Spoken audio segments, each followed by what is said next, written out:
Good morning મિત્રો। તો આપણે છેલ્લા બે લેક્ચરમાં જે ચલાવ્યું તેની આધારિત જ ખાસ કરીને તો ડોટ પ્રોડક્ટના ગુણધર્મ આધારિત સ્વાધ્યાય 10.3માં આપણે 15 સુધી દાખલા ગણેલા છે। આ 16મો દાખલો ગણીએ એ પહેલાં થોડું રિવિઝન લઈ લઈએ કે ડોટ પ્રોડક્ટ એ બાર ડોટ બી બાર એટલે અનુરૂપ ઘટકોનો ગુણાકાર કરીને સરવાળો કરવાનો છે। બીજું જે ફોર્મ્યુલા વાઇઝ ઉપયોગી હતું તે કોસ થીટા બરાબર એ બાર ડોટ બી બારના છેદમાં મોડ એ બાર મોડ બી બાર। અને ત્રીજું જે ઉપયોગી હતું તે કે બે સદિશો પરસ્પર લંબ હોય તો ડોટ પ્રોડક્ટ 0 અને જો ડોટ પ્રોડક્ટ 0 હોય તો સદિશો પરસ્પર લંબ થાય। તો ત્યાં સુધી તેના કન્સેપ્ટ આધારિત આપણે દાખલા ભણેલા હોય એમાં થોડુંક આગળ વધારીએ। 15 દાખલા સુધી કરેલો આ 16મો।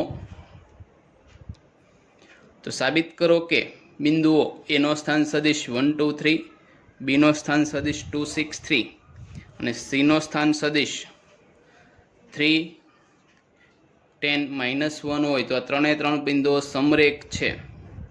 તો આ સમરેખતા 11મા ધોરણની રીતથી પણ થઈ શકે કે AB સ્ક્વેર અંતર AB મેળવો, BC મેળવો અને AC મેળવો, કોઈ પણ બેનો સરવાળો એ ત્રીજું થતું હોય એટલે સમરેખ થાય।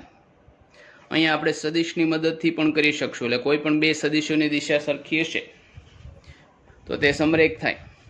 તો AB અને AC અથવા AB અને BC પણ મેળવી શકાય। તો એ ડાયરેક્શન સદિશ ABની દિશા મેળવીએ તો B - A 2 - 1 એટલે 1, 6 - 2 બરાબર 4, 3 - 7 બરાબર -4 ઓકે। એ તે સદિશ BC તો C - B, C 3 10 -1, B 2 6 3, C - B means 3 - 2 1, 10 - 6 4, -1 - 3 -4 કે। તો અહીં જોઈ શકો કે અનુરૂપ ઘટકોનો ગુણોત્તર 1/1, 4/4, -4/-4 સરખા। ખરેખર તો સદિશ AB ને BC ની દિશા સરખી જ છે, માટે AB અને BC ની દિશા સમાન છે એટલે ABC સમરેખ છે। બીજું એ પણ જરૂરી છે કે B કોમન છે એટલે સમરેખ થાય, નહીતર બે સદિશોની દિશા સમાન હોય તો સમરેખ થાય એવું જરૂરી નથી। ધારો કે એક સદિશ આવો હોય અને બીજો સદિશ આવો લઈએ તો સદિશો સમરેખ થાય પણ ABC સમરેખ નહીં થાય। પણ અહીં એવું છે કે AB અને BC એમાં કોમન પોઈન્ટ છે, એટલે જો AB લઈ લઈએ,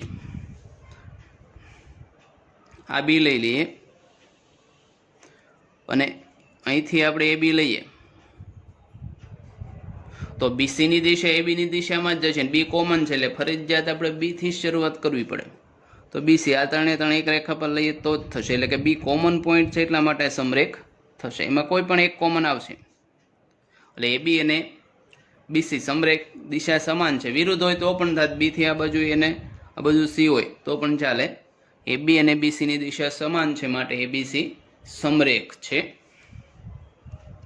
17મો સદિશ A bar 2i - j + k, BI -3j - 5k અને C 3i -4j - 4k। આ ત્રણેય સદિશો કાટકોણ ત્રિકોણ બનાવે છે એવું સાબિત કરવાનું। જો ટેક્સ્ટબુકમાં થોડીક પ્રિન્ટિંગ મિસ્ટેક છે કે શિરોબિંદુઓ કાટકોણ ત્રિકોણના શિરોબિંદુઓ છે એવું સાબિત કરવાનું, પણ અહીં બિંદુ નથી, ઓલરેડી આ સદિશો આપ્યા છે। ટૂંકમાં એક સદિશ છે, આ બીજો છે ને આ ત્રીજો। ટેક્સ્ટબુકમાં જે આપ્યું છે એમાં શિરોબિંદુઓ વાપર્યું પણ એ ટ્રાન્સલેશનની મિસ્ટેક છે। સદિશો હોય તો જ થશે, શિરોબિંદુ આ સ્વરૂપે આપ્યા હોય, આ સદિશ સ્વરૂપે આપેલું છે એટલે આ સદિશો કાટકોણ ત્રિકોણ બનાવે।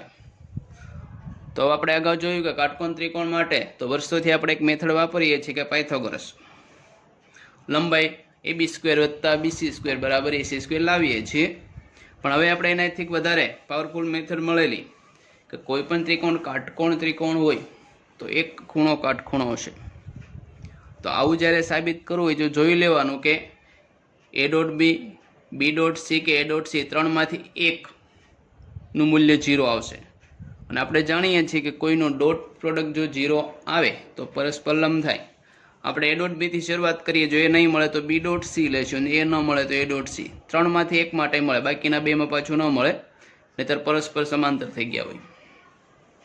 તો એને બી માટે ચકાસીએ તો એ ડોટ બી તો 2i માઇનસ જે પ્લસ કે dot i minus 3j minus 5k. તો 2 into 1 2 minus 1 into minus 3 plus 3 plus 1 into minus 5 એટલે minus 5. 2 plus 3 minus 5 equal to 0 માટે a બાર ડોટ બી બાર બરાબર 0. ડોટ 0 છે એટલે કેવા થશે લંબ માટે a બાર લંબ બી બાર માટે એબીસી સદિશો કાટકોણ ત્રિકોણ બનાવે. બી ને સી ની એવું કંઈ દર્શાવવાની જરૂર નથી. એક ખૂણો કાટખૂણો મળી ગયો. બી ને સી ન થાય, એને સી પણ ન થાય, કેમ કે તો પરસ્પર લંબ હોય તો ત્રિકોણ બનશે નહીં. 18મો એમસીક્યુ છે. એક એમસીક્યુ ટેક્સ્ટબુકમાં એમસીક્યુ વાઇઝ પ્રમાણમાં ઓછું આપેલું છે. ચેપ્ટર વાઇઝ 5 કે 7 એમસીક્યુ હોય, જે છે પણ અગત્યના, કેમ કે ટેક્સ્ટના એમસીક્યુની પ્રાયોરિટી એક્ઝામ વાઇઝ સૌથી વધારે રહેશે. એમાંથી જ પૂછાય એવું નહીં, પણ એની આધારિત આવી શકે. તો 18માં એમસીક્યુ સદિશ એ બાર શૂન્યેતર સદિશ. શૂન્યેતર એટલે કે શૂન્ય વત્તા ઇતર એટલે કે નોન ઝીરો, એટલે એ બાર નોન ઝીરો છે એટલે ઝીરો નથી. એ બારનું માન એ હોય તો ડેલ્ટા લેમડા એ બાર એકમ સદિશ બને તેવો લેમડા બરાબર શું થાય એવો ઓપ્શન માગેલો છે. નવું કાંઈ નથી. એ બારના માનને આપણે મોડ એ બાર વડે દર્શાવવાની જગ્યાએ ફક્ત એ વડે દર્શાવેલું છે. અને બીજું પણ આપ્યું કે લેમડા એ બાર એકમ સદિશ હોય તો લેમડા કેવો હોય, તો મોડ એ બાર બરાબર એ વડે દર્શાવેલું છે. લેમડા એ બાર એકમ સદિશ છે એનો મતલબ કે મોડ લેમડા એ બાર બરાબર કેટલો થાય 1. હવે લેમડા તો અચળ છે એટલે મોડ આને પણ આપ્યો આને પણ આપ્યો એટલે થઈ ગયું 1. માટે મોડ લેમડા મોડ એ બારનું મૂલ્ય કેટલું લેવાનું છે એ બરાબર 1. તો મોડ લેમડા બરાબર 1/a. તો આન્સર ડી સેટ થશે. ડીમાં એવું આપ્યું કે એ બરાબર 1 મોડ લેમડા, પણ માગેલો છે લેમડા એટલે લેમડા સ્વરૂપે દર્શાવેલ હોવું જોઈએ. અહીંયા પણ પ્રિન્ટિંગ ટ્રાન્સલેશનની મિસ્ટેક હોઈ શકે. માગેલો કોણ હતો લેમડા, અને ખરેખર લેમડા જ માગેલો હોય તો ±1/a થશે, પણ અહીંયા એવો ઓપ્શન સેટ નથી કર્યો. ને તે લેમડાનું મૂલ્ય તમને ખબર કે સ્ક્વેર રૂટ દૂર કરી મોડ્યુલસ દૂર કરો એટલે ±1/a આવશે, પણ અહીંયા ઓપ્શન નથી. અહીંયા સુધીનું જ છે માટે અહીંયા સુધી ગણતરી કરી. પણ આમાં થોડુંક રિફાઇન થઈને લેમડા બરાબર ±1/a હોઈ શકે. અહીંયા સ્વાધ્યાય 10.3 પૂરું થાય છે. હવે આગળ એક થિયરી કરીએ, ક્રોસ પ્રોડક્ટ. સદિશના 4 ગુણાકારમાંનો એક આપણે ભણેલા. સદિશનો અંતઃગુણ એટલે ડોટ પ્રોડક્ટ લીધેલી. હવે બીજો આવશે સદિશનો સદિશ ગુણાકાર અથવા એને ક્રોસ પ્રોડક્ટ કહેવાય. પહેલો જે ભણેલા એને અદિશ ગુણાકાર પણ કહેવાતો, એટલે કે એની દિશા નથી, એમાં દિશા આવશે. તો બે સદિશો એ બાર a1 i કેપ વત્તા a2 j કેપ વત્તા a3 k કેપ અને બી બાર b1 i કેપ વત્તા b2 j કેપ વત્તા b3 k કેપ માટે એ બાર ક્રોસ બી બાર, જે વચ્ચેની નીચેની છે એને ક્રોસ બોલીશું. તો નીચે એક આવશે ડિટર્મિનન્ટ. થોડા ઘણા અંશે તમે 11માં ફિઝિક્સમાં 1-2 જગ્યાએ આવી ગયેલું છે. મેથ્સમાં આપણે આનું વ્યવસ્થિત ભણવાનું જ છે ચેપ્ટર. તો i j k અહીંયા પહેલા સદિશના ઘટક a1 a2 a3, બીજા સદિશના ઘટક b1 b2 b3. હવે i સાથે ક્યાં ઘટક i j અને k એની સાથે ઘટકો લખવાના. કઈ રીતે લખીશું, તો i સાથે ઘટક લખીએ તે આ i અને આ રો કાઢી નાખો એટલે વધે આ બે વસ્તુ. તો આ બંનેનો ગુણાકાર a2 b3 minus b2 a3, એટલે અહીંયા i સાથે જે ગુણાકાર લખ્યો a2 b3 minus b2 a3. હવે પેલો i પ્લસ તો j માઇનસ લેવાનું, પ્લસ માઇનસ પ્લસ, તો j માટે લખવું જોઈએ જે અહીંયા આને સ્તંભ કહીશું, અને r કહીએ તો અમે જો a1 a3 b1 b3 વધે તો a1 નો b3 સાથેનો ગુણાકાર માઇનસ b1 નો a3 સાથેનો ગુણાકાર j. અને k માટે પણ કે જે r અને સ્તંભ હોય તે કાઢી નાખો તો આવું લાગે તમને. હવે એની વેલ્યુએશન તો આ ડાઉનવર્ડ આવવાનું પડે a1 b2 minus b1 a2 k, એટલે i j અને k સ્વરૂપે મળશે. એટલે આ x દિશાનો ઘટક y દિશાનો અને z દિશાનો એટલે નિશ્ચયક છે બહુ બીજી વસ્તુ છે, આગળ આવશે ત્યારે સિમ્પ્લિફિકેશન જ આવે છે. હવે એના ગુણધર્મો લઈએ.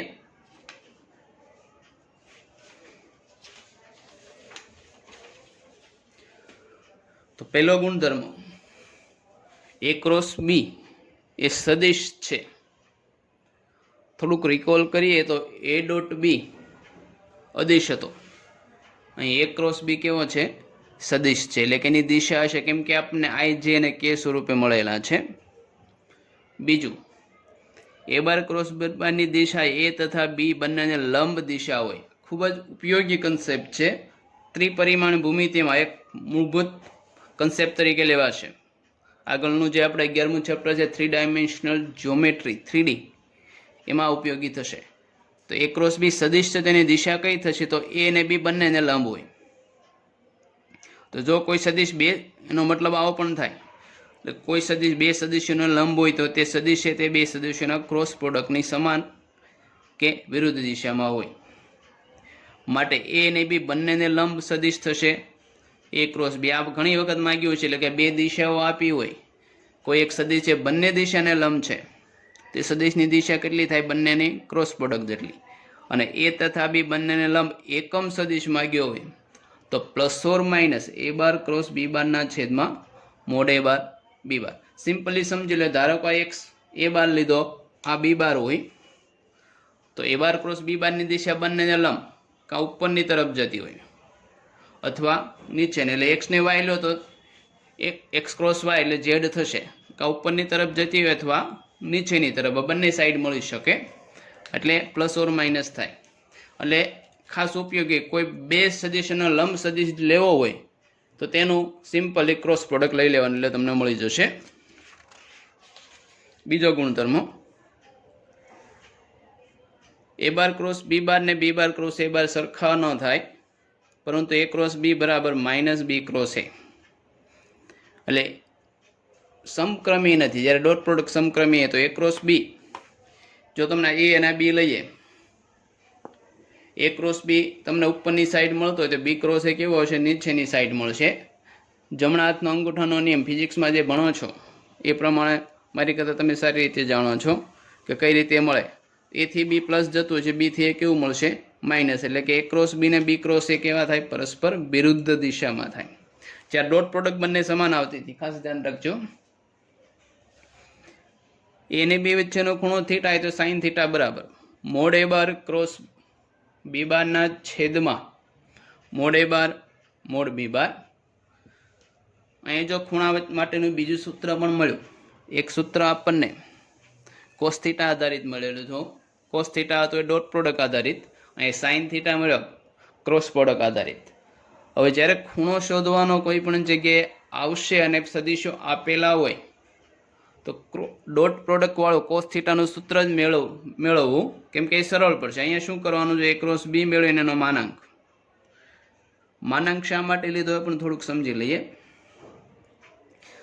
જો A ડોટ B છે, કોસ થીટામાં માનાંક નથી લીધો, સૂત્ર વ્યવસ્થિત જોઈએ. એમાં ખાલી A બાર ડોટ B બારના છેદમાં mode A bar mode B બાર. અહીંયા A બાર ક્રોસ B બારનો માનાંક લીધેલો છે. એનું કારણ કે A બાર ક્રોસ B બાર ખાલી લઈ લે તો સદિશ સ્વરૂપ આવે, સાઇન થીટા તો સંખ્યા થશે એટલે અદિશ. એટલે જે સદિશ આવે છે તેની ઉપર શું લેવાનું? માનાંક. એટલે એની વેલ્યુ આવી જાય, એને mode A bar mode B બાર વડે ભાગવાનું. માટે A બાર ક્રોસ B બારની વેલ્યુ બરાબર mode A bar mode B bar sine theta.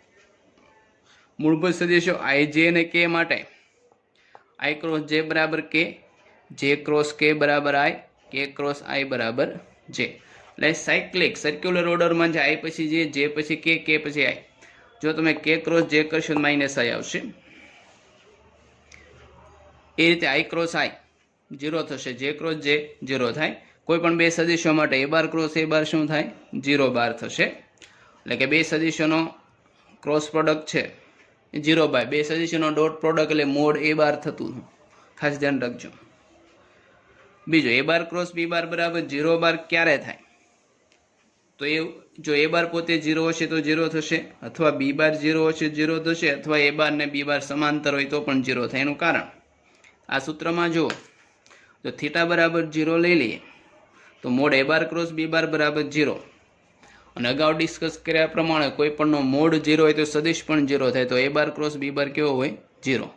એટલે અહીંથી આપણને ખાસ મળશે એ બાર ને બી બાર સમાંતર હોય તો એ બાર ક્રોસ બી બાર 0. લંબ માટે ડોટ પ્રોડક્ટ 0 થાય, સમાંતર માટે ક્રોસ પ્રોડક્ટ 0 થાય, એટલું યાદ રાખવાનું. આની આધારિત બે સૂત્ર આવશે કે ત્રિકોણનું ક્ષેત્રફળ સદિશ આધારિત કઈ રીતે મળે? 1/2 પાયો ગુણ્યા વેધ, એ વર્ષોથી જાણીએ જ છીએ, કોન્સેપ્ટ તો એ જ વાપરવાનો છે. તો ત્રિકોણ એબીસી માટે એબીસી, તો ખૂણા એની સામેની સદિશ દિશાને એ બાર વડે, બી સામેની બી બાર અને સી સામેની સી બાર, એટલે એ બી બરાબર સી થશે, બીસી બરાબર એ અને સી એ બરાબર બી થશે. અને ત્રિકોણ માટે આ ખાસ વસ્તુ એ વત્તા બી વત્તા સી બરાબર 0, કારણ એ વત્તા બી ખરેખર શું થાય? માઇનસ સી આ બાજુ તો પ્લસ સી, એટલે ત્રિકોણ માટે ખૂબ ઉપયોગી છે કે ત્રણેય બાજુનો સર્ક્યુલર સરવાળો કરશો એટલે 0 થાય. હવે આ ત્રિકોણનું ક્ષેત્રફળ ડેલ્ટા લેતા તો ત્રિકોણનું ક્ષેત્રફળનું સૂત્ર એવું થશે 1/2 માનાંકમાં 5 પાસેની કોઈ પણ બે બાજુનો ક્રોસ ગુણાકાર લઈ શકો. તમે એ બી લઈ શકો, બીસી પણ લઈ શકો અને સીએ, એટલે delta equal to 1/2 mod A bar cross B bar और 1/2 mod B bar cross C bar और 1/2 mod C bar cross A bar. 9मो पॉइंट समांतर बाजू चतुष्कोण एबीसीडी નું ક્ષેત્રફળ. અહીંયા પણ એના બે સૂત્ર આવશે. એક તેને પાંચ પાસેની બાજુ આધારિત લઈ શકાય છે અને બીજું વિકર્ણો આધારિત લઈ શકાય.